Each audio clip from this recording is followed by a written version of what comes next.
আমার মনে হয় এই ম্যাচুরিটিটা আমার মধ্যে মাতৃত্ব বোধ থেকেই মনে হয় বেশি এসছে আর কি। আমার যেটা মনে হয় আপু আমার লাস্ট এবং কোশ্চেন। সবাই অ্যাপ্রিশিয়েট করে এই বিষয়টা। আমি ব্যস্ততা কি নিয়ে?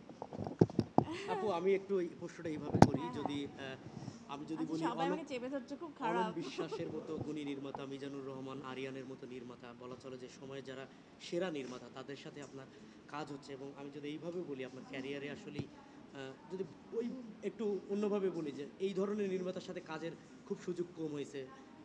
গিয়াসুদ্দিন সেলিমের সাথে আপনার একটা কাজ হয়েছিল, তারপরে আরেকটা কাজ হয়েছে।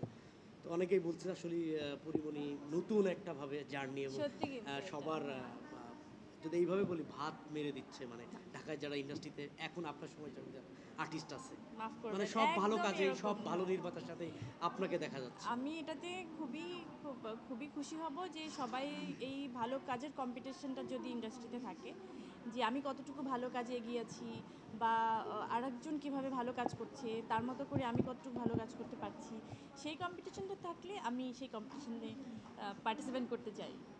লাস্ট সেটা থাকা ভালো। বঙ্গতে আপনার যে কাজটা গেল, কাজটা অনেক প্রশংসিত হয়েছে। একটা কাজের পিছনে তো অনেক শ্রম থাকে, সো এটা নিয়ে যদি একটু বলতেন, ওটার একটা ডায়লগ আমরা একটু শুনতে পারি। যেহেতু রিলিজ হয়ে গেছে। কোনটা ডায়লগ? বুকিংয়ের? বা যেটা আপনার ভালো লাগে একটা ডায়লগ। মানে আপনি যেটা এখন তো ডায়লগ এভাবে মনে পড়ছে না। আমি এত সুন্দর একটা মোমেন্টে আসলে দাঁড়িয়ে এখানে, অন্য কোনো কন্টেন্টের ডায়লগ মনে হয় মাথা থাকার কথা না। আচ্ছা, তাহলে পরীর কাছে কি আমরা সেই ডানা কাটা পরীর গানটা কি শুনতে পারি? না না, এটা ভীষণ, হ্যাঁ। আমাদের দেশের গণমাধ্যম একটু জানতে চায় আসলে আপনি আনন্দবাজারে, একটু সরাসরি বলি যে একটা ইন্টারভিউ দিয়েছেন, সেটা নিয়ে আমাদের দেশে নিউজ হচ্ছে আনন্দবাজার আচ্ছা, সূত্র ধরে। সো ওটা বিষয়টা ওই আমাদের দেশের গণমাধ্যমকে যদি একটু বলতেন। না না, ওই নারী দিবস উপলক্ষে এমনিতেও আমি যখন যাচ্ছিলাম তখনই ওনাদের সাথে আমার কথা হচ্ছিল যে আমি আম, এরকম এরকম একটা কাজের জন্য যাচ্ছি। আর ওখানকার গণমাধ্যমও জানি আমি কোন বিষয়ে, গণমাধ্যম বলতে আনন্দবাজার ডেফিনেটলি জানে কোনো একটা কাজ করতে যাচ্ছি। সো ডিটেল ওনারাও কিন্তু এখনও লেখেননি, কারণ ওই যে প্রোডাকশন থেকে একটু গুছিয়ে তারপরে সবাইকে জানাবে। সো তখন কথায় কথা হচ্ছিল যে আচ্ছা, নারী দিবস উপলক্ষে আমরা একটা ইন্টারভিউ করতে পারি, সেজন্যই বসা আর কি। আপু অতীত থেকে আসলে কি শিক্ষা বা সামনের দিনগুলো কিভাবে পার করবেন?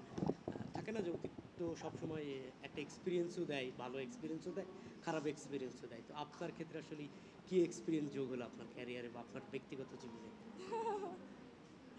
আমার সাথে মনে হচ্ছে আমি দিন দিন একটুখানি বড় হচ্ছি, এবং একজনের দায়িত্ব আমার জীবনে, তাকে অনেক সুন্দর করে বড় করতে হবে।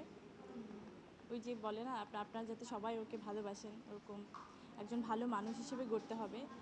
তো আহ, সেটাই আসলে মাথায়, এবং আমার মনে হয় এই ম্যাচুরিটিটা আমার মধ্যে মাতৃত্ব বোধ থেকেই মনে হয় বেশি এসছে আর কি। আমার যেটা মনে হয় আপু আমার লাস্ট এবং কোশ্চেন। সবাই অ্যাপ্রিশিয়েট করে এই আচ্ছা, বিষয়টা। আমি